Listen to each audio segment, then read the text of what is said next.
Well, in this, from now on, we will be concentrating on object-oriented languages, different and their features, and concentrate only on one language as well, called the Java.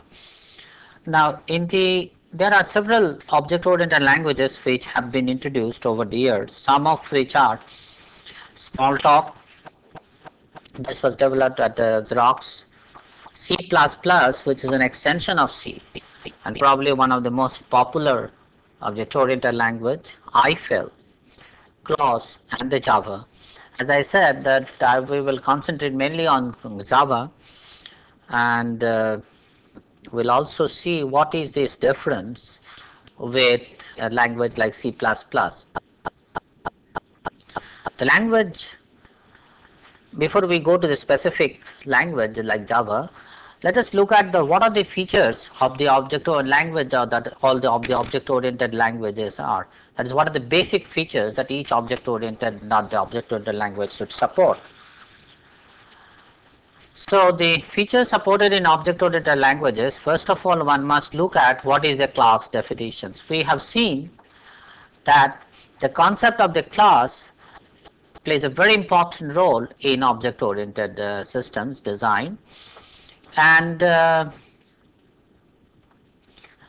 it's also necessary to look at the classes which may be very simple classes or maybe complex classes. By the complex classes, we mean that if you recall, that the different abstraction mechanisms help us in defining the complex classes from more simpler classes. So the question is, what are the features that the language supports to define both a complex class? The next concept in object-oriented system is that as we know that every class essentially can be thought of as a collection of the instances of objects of that class. So therefore, once I have a definition of a class in a language, how do I create a new instance of objects in this class? So therefore, what are how this kind of creation of objects or instances is supported? Next, in a definition of an object, we know that the class also contains the operations or the methods that the object must support, and an object is supposed to perform these operations when the appropriate operation is invoked, either by sending a message or by explicitly calling it. So the method invocation, and here along with the concept of method invocation, we will have the concepts like polymorphism and other or overriding, as we have explained earlier. The concept of encapsulation, although we haven't discussed in detail earlier, essentially it also helps us in defining some sort of a visibility or protection mechanism of the object. That means what we want, that not all the operations that an object can perform should be available to any user or any other object which is outside this class. And how do I protect sort of the object which are its internal variables, and do not allow them to be arbitrarily modified? And that's the concept of encapsulation, and we will see how the languages, most of the object-oriented languages, support some form of encapsulation. Then the problem of inheritance, we have described that there are different types of inheritance, and also the concepts like single inheritance or multiple inheritance, etc., and whether to what extent the language we will be dealing support the inheritance of between the superclass and the subclass. So implementation of object relationships. How do I implement the concepts like aggregation, association, whether how the objects can have another one object refer to another object, and so these are some of the features we will be looking at when we look at the different object-oriented languages. Among the most of the features that I have identified or mentioned are supported by these languages, and what we have done or what we will look at more specific, as I mentioned, is the language Java. The language Java essentially was designed by a person called name is James Gosling of the Sun Microsystem. The language Java is probably the youngest among all these languages that have been mentioned, and it has of late become very popular, and it has several features which help. Besides the object orientation, it also supports many features which make it very much useful in programming in a network environment. So let's look at the different key features of Java and what Java supports, and then we'll deal with each one of them in as much detail as possible. So when we look at the language, as I said, the Java language, we have, or as a matter of fact, any object-oriented language, we have to first of all look at these things. What are the basic data types or the primitive types of classes, objects that the language support? Then what are the operators that are provided for such class of such objects? How do I define a class, and in a class, how we will implement the concepts, or rather how we will define a complex class and define interclass or on the objects, in the relationships among the objects. The question of definition of the methods and its inheritance specifically. The exception. Now these three are the four features that we, from here onwards, are Java specific. The concept of package, which is somewhat we can thought of as a package, is some sort of it is a description of several classes, and which are packed together, and then how they help in further partitioning of the different objects that will be of interest to a particular operation, particular application. Exception handling, again, this concept we have discussed earlier and related to object-oriented languages. However, the concept of exception is not new to the programming language environment, and is also been supported in languages which are not also called object-oriented. For example, languages like PL1, or in a language like Ada, the concept of exception handling has been used. The idea here is that while performing a certain operation, something happens which is not supposed to, then what happens then? How the program will handle such cases? For example, when I am dividing a number x by y, and suppose the number y becomes very small, then we call it division by error, and that's an exception that happens. So what happens when such an exception arises? Similarly, when in case of while modeling and banking system, suppose while debiting an amount from an account, it's found that the balance is less than 0, then certain exceptions will take place. So the concept of exception is very important in programming language environment, in programming and software development, and Java provides many features to handle exceptions, and to define them and use them while defining the classes. The concept of thread and multi-threaded programming, although is again very specific to Java, in the sense that in a Java program, support some sort of a concurrent executions of the program.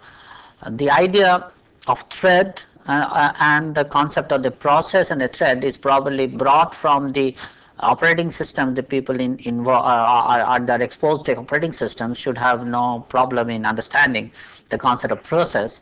And thread is sometimes called the lightweight processes. Is a very specific class in which we can allow concurrent programming, that is concurrent programs to be executed as a concurrent threads to be executed in parallel, and so that they can share certain common area of the memory. And this helps in designing many programs. For instance, when a program is waiting for some I/O to complete, it may be possible to execute other portions of the other jobs in a multi-threaded environment, and so that the overall execution time of the program is minimized. The concept of applet is totally related to Java only. And it is the concept which is based on the idea of which heavily relies on the network programming, in which it will be possible to execute an applet through a browser, through a Java browsers, and we will be able to design very useful application, that is graphical user interfaces and network programming with the concept of applets.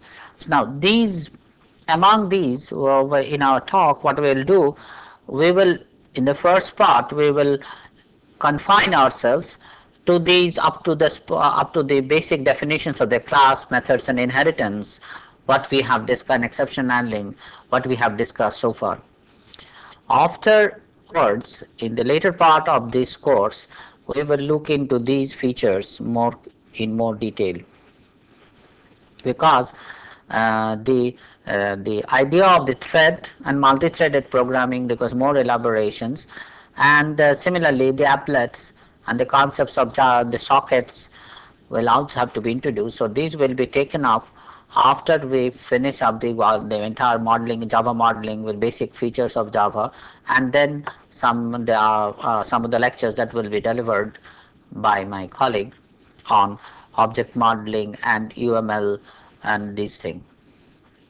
So to begin with, therefore, today we will look at the basic data types and operators that are supported in Java, and later on, next class, we'll look at the class, methods and inheritance. Now these parts we will move very fast.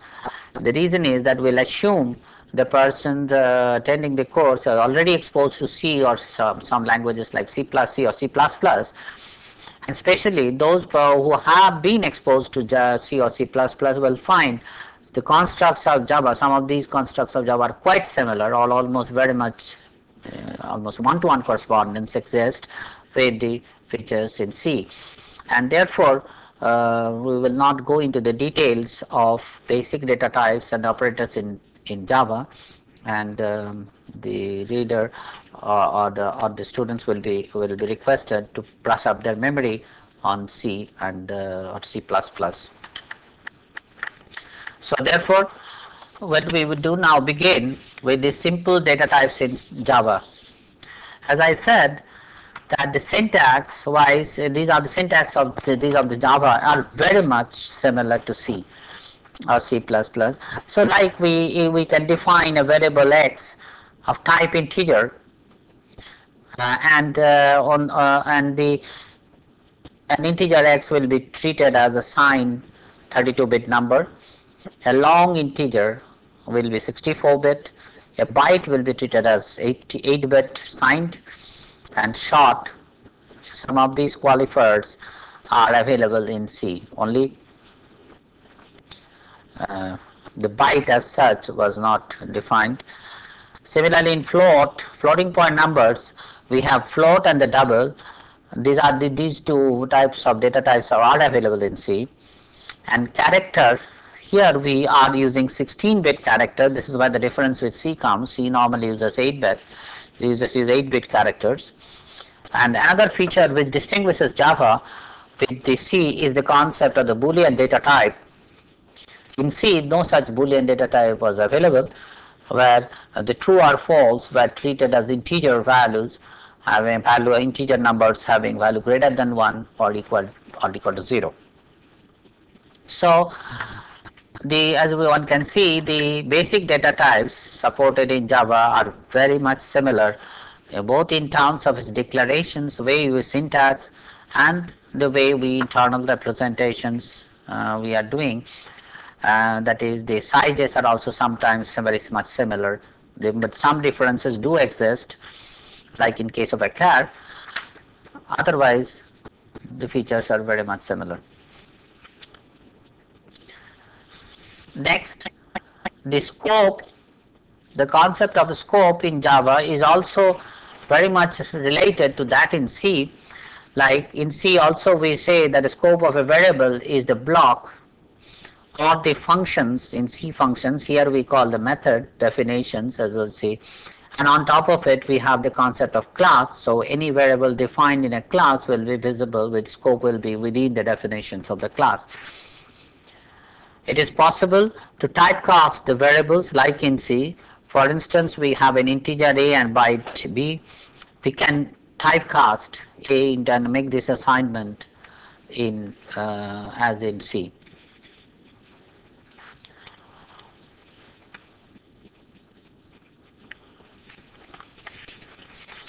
Operators. Most of the operators, arithmetic, bitwise, relational and logical operators, work as in C. The precedences are also very much similar as in C. So, but we have here the operators like plus, minus, multiplication, division, the modulo operator divisions, then plus plus, which is similar to the as in C, and plus equal to, that is, you have in this case if you write x plus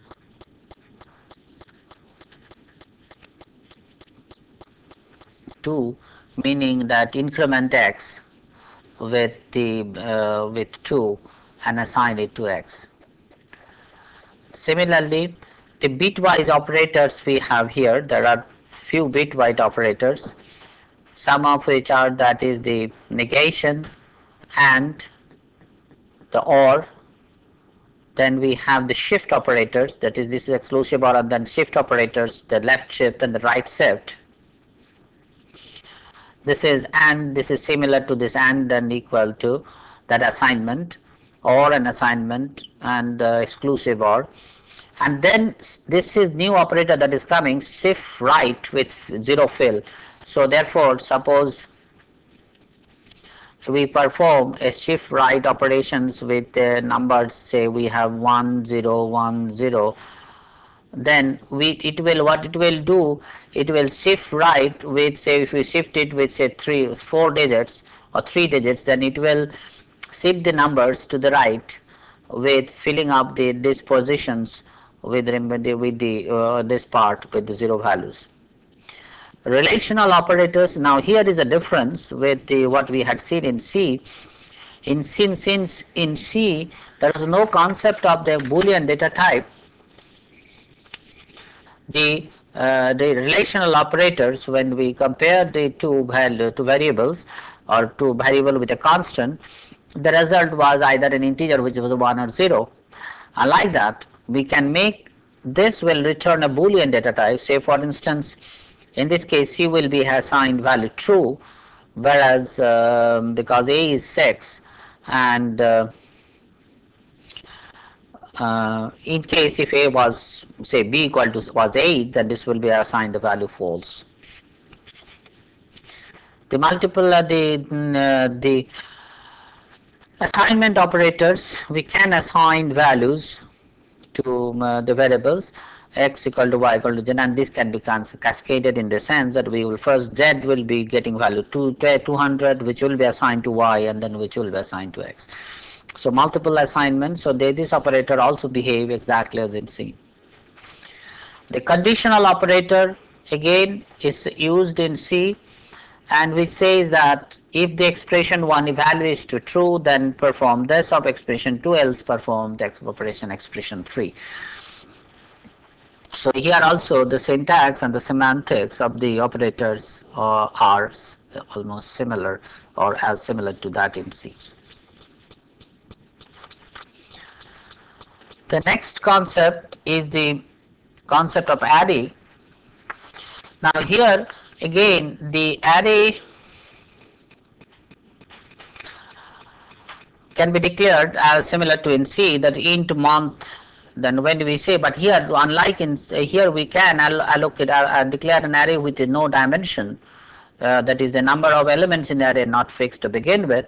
But when we say month new int 12, meaning that now the month will be an array of integer element of 12. The new is an operator which creates which assigns a new memory without a memory area for such an array, and it behaves to an extent we can think it of somewhat like malloc, which we had seen in case of a C, some to that extent.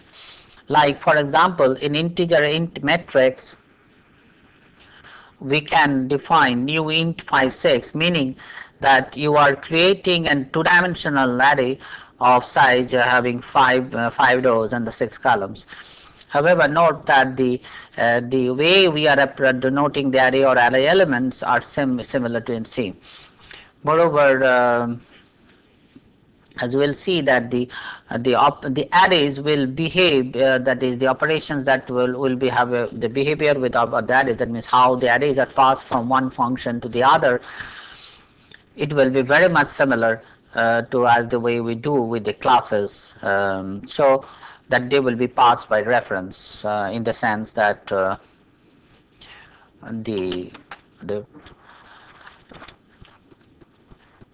we will send when one array say month you want to pass to another function as an element, it will be passed by reference to that to the call function.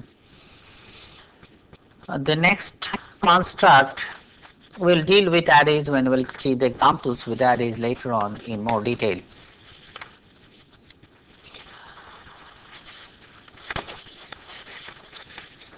The next feature about the language is the concept of the control statements.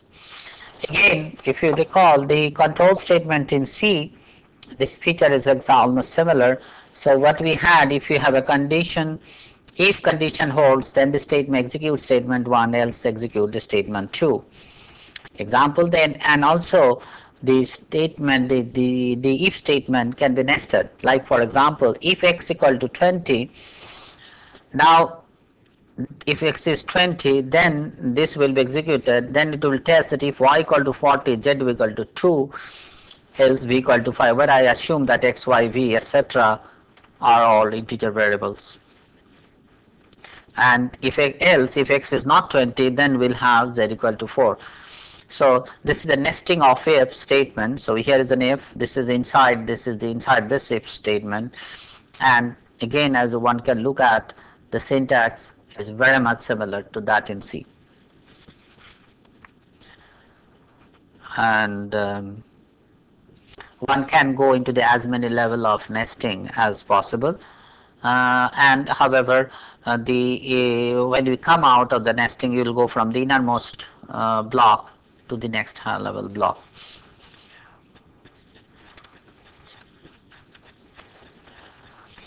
As a generalization of the if statement, we have the so-called switch statement, which is again as in C, and in the case of the switch expression, and in case that this expression has a value 1, then for this statement sequences will be executed as a break. If it has a value 2, these statements will be executed, and in the case of value k, there are k number of values, with k may be 10 or 15 or whatever be the case, then these statements will be executed. And other than that, this is the default, then these sequences will be executed. Again, one can look at the similarity very much between the switch statement in C and that in Java.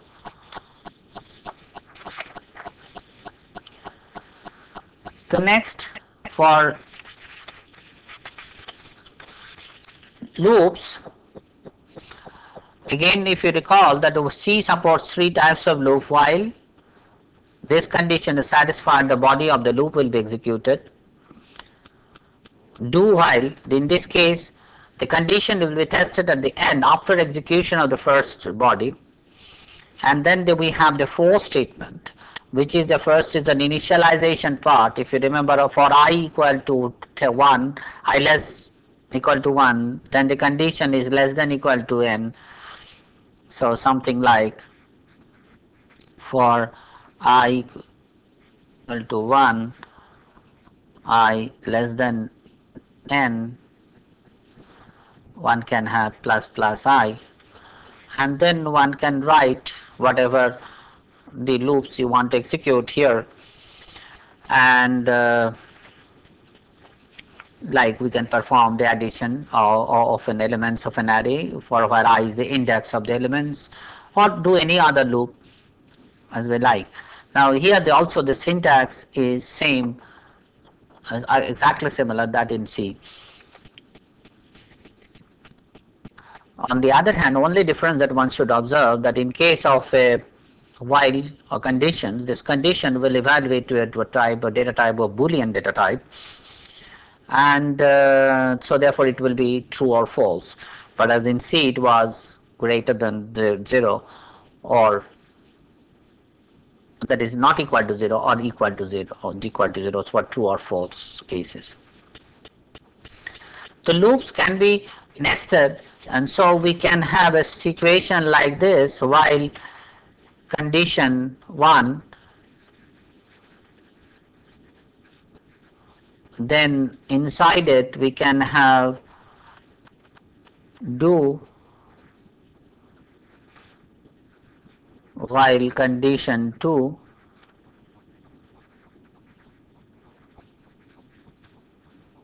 then for I equal to 1, I less than n plus plus I, and here we can again have while condition 3,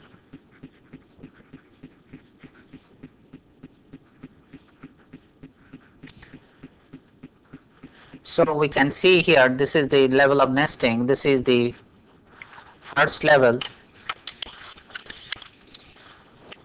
this is level, and if you look at this the first level, inside it we have this is the level 2, and both are at the level 2, that is the first this 2, and then this is inside this is the level 3. So we have the nesting of the first this while execution will start, then this loop will be completed, followed by this, then this for loop will be completed. But while to complete the for loop, inside this loop 3 will be completed, and then after that loop 2 will be conducted, finally this loop 1. So therefore, as in the previous cases like in C, the loops can be nested, and whenever when the execution will be first, the innermost loop will be executed, followed by the loop which is immediately preceding it, and so on till the outermost loop is completed.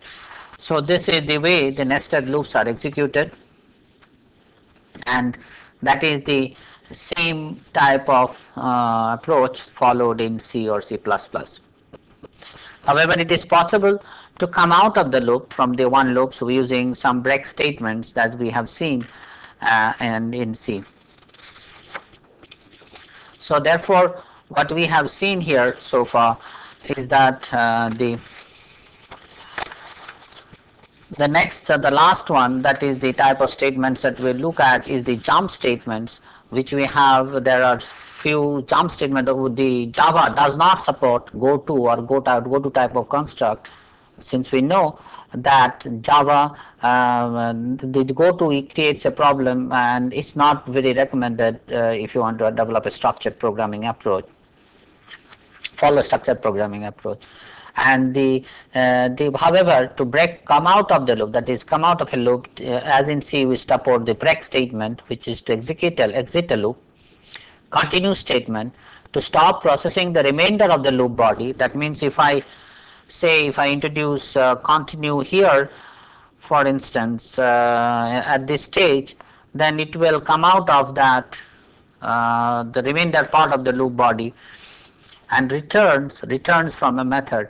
This returns from a method we have earlier seen that in case of a C function, when you return from a function, you that at the end of the execution of a function, that the function execution is over, the return statement is used, which is used for returning the data values or to terminate the execution of the program.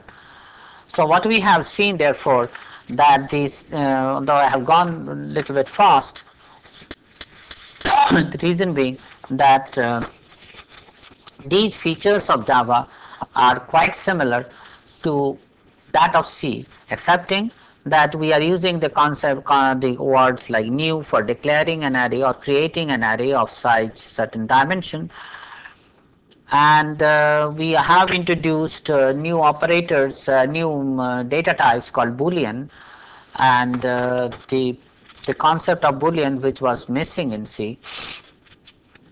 Similarly, here we have the so-called bitwise operators and the shift right or the zero, that is shift right with zero fill. This is a new operator that is being supported in C, in Java, and the concept of otherwise the two new concept that will be coming when we define the class is a class and the method. So when we will see the method, the declarations of a method body or method will be somewhat very much similar to what we have seen in the C function declaration, and so we'll come back to that when we define the classes.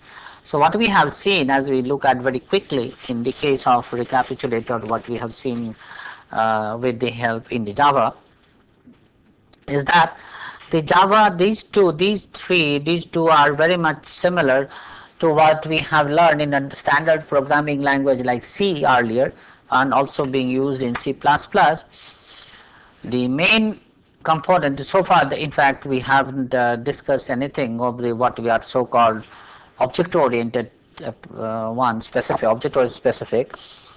So what we'll do in the next class, we will do into more detail about the concept of the class in Java, that is how Java supports, how methods or the operations of an object can be declared inside a class. We will see that the Java only supports single inheritance.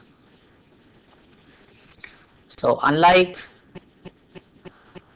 under the multiple inheritance, it is not supported. They will see that the is not supported in Java, whereas multiple inheritance is supported in some other programming languages, mainly in C++. However, that should not be treated as a very much limitations of Java, because it will always be possible, as we'll see later on, to somewhat to represent such multiple inheritance in an indirect way. And in fact, we have already mentioned while discussing about object-oriented systems that multiple inheritance often create problem and can lead to conflict. And so therefore, when we'll discuss about Java, these next class will concentrate, or next couple of classes will concentrate on class, methods and inheritance in Java and look at the exception handling in along with it. So these two, as I repeat, these two features will be discussed later on. So therefore, to recapitulate what we have discussed, that there are several object-oriented languages like Smalltalk, C++, Eiffel and Clause, Java, etc. All of them will support something, these concepts, some in some form or other: class definition, creation of objects, method invocation, encapsulation, inheritance, and associations. But one thing before we conclude, we'll just mention that while discussing our object communication, we have introduced the concept of messages and the methods uh, both. And this idea, however, the methods in Java, there was no explicit concept of message in that sense. We have the methods in Java. In Java class will contain the different methods of the operations that are supported in the class, but the directly that the object, the sender object sends a message which is bound to a method, this type of concept is explicitly supported in a language like Smalltalk. In fact, Smalltalk probably in that sense supports almost all the basic features of object oriented paradigm that we have mentioned earlier. However, that's the concept of methods and its inheritance is supported very much in both C++ and Java, and we'll see that how this can be used to design more complex classes. Lastly, while defining the classes, we have introduced the concept called abstract class earlier as a class which does not have any direct instance, and that concept is also supported in Java. Okay.